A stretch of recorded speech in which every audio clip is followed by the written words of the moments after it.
First word that seems important to talk about for a centurion is centurion. The reason we chose it is there was a centurion, a Roman military leader, who came to Jesus on behalf of a paralyzed servant. And the paralyzed servant couldn't come on his own because he was paralyzed, but maybe he also didn't know to even go there. I think there are 4 instances that come to mind for me when I think about people coming to Jesus with somebody paralyzed. And there's the example of the friends who lower their paralyzed friend through the ceiling down to Jesus. There's the centurion who comes on behalf of a servant of his. There is the man at the pool of Bethesda who nobody helps, but Jesus shows up for. And then the last one would be Mephibosheth, who David comes to, the king comes to directly to show honor to a friend of his. And so there are these 4 instances where somebody comes on behalf of or helps somebody get their help. I think there's a difference in terms of the dynamic for the recipient of the care. Some people end up on their own.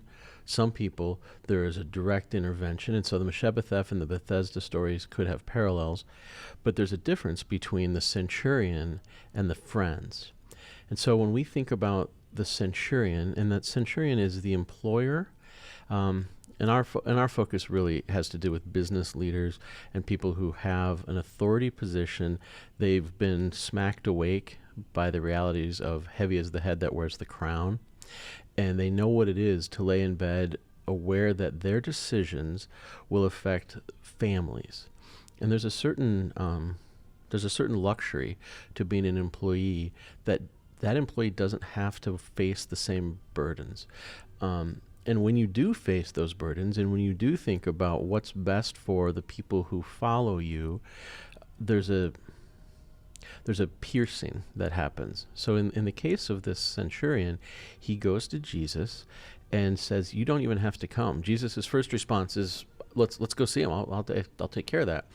And the centurion says, "Now I know what it is to give orders and just have a person obey those orders." And Jesus calls that tremendous faith. There's a difference. So the centurion in that moment has shifted what his normal authority structure is.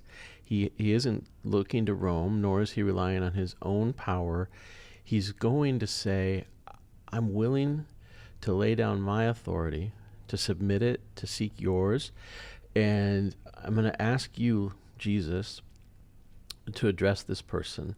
It's not clear whether the paralyzed servant knew that the centurion was going to Jesus at all. And in many ways, it's not even relevant. For the people that we're talking about with centurion response, we're talking about people who are aware of a position they have, who go to Jesus on behalf of the people they lead.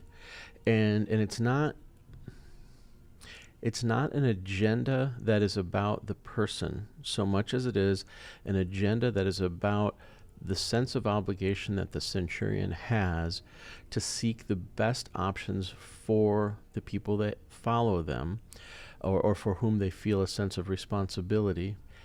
And there's a piercing that comes with that. There is a laying down of autonomy. There is a seeking of a higher authority.